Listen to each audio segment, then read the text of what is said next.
CM రేవంత్కు KTR బహిరంగ లేఖ. Auto driver సోదరులను కాంగ్రెస్ ప్రభుత్వం ఆదుకోవాలి. కేటీఆర్ లేఖ. CM Revanth Reddy BRS working president KTR బహిరంగ లేఖ రాశారు. ఆటో డ్రైవర్ల సమస్యపై తన లేఖలో ప్రస్తావించారు. ఆటో డ్రైవర్ సోదరులను కాంగ్రెస్ ప్రభుత్వం ఆదుకోవాలని తెలిపారు. ఆటో డ్రైవర్ల ఆత్మహత్యలకు వెంటనే అడ్డుకట్ట వేయాలని పేర్కొన్నారు. ఆటోలకు గిరాకీ లేకపోవడంతో కుటుంబాలను ఎలా పోషించుకోవాలో తెలియక ఇటీవలి కాలంలో ఏకంగా 15 మంది ఆటో డ్రైవర్లు రాష్ట్ర వ్యాప్తంగా ఆత్మహత్యలు చేసుకున్నారంటే పరిస్థితి ఎంత చేజారిపోతుందో అర్థమవుతుందన్నారు.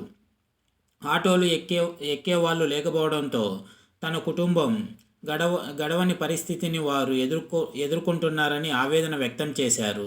15 మంది ఆటో డ్రైవర్లు ఆత్మహత్య చేసుకున్నా స్పందించరా అని ప్రశ్నించారు.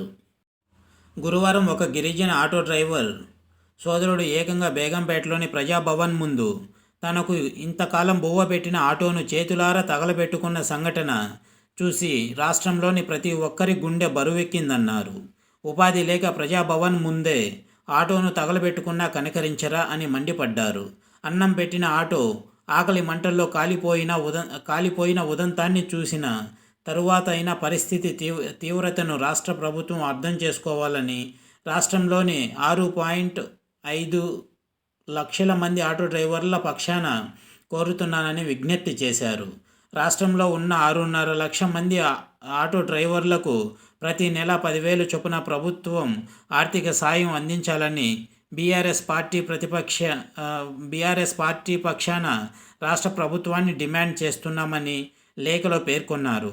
15 మంది ఆటో డ్రైవర్ల ఆత్మహత్యకు కారణమైన ప్రభుత్వం వెంటనే వారి కుటుంబాలను ఆదుకునేందుకు ఒక్కో కుటుంబానికి 10 లక్షల చొప్పున ఎక్స్గ్రేషన్ ప్రకటించాలని కోరుతున్నామన్నారు. ఇది వ్యూవర్స్.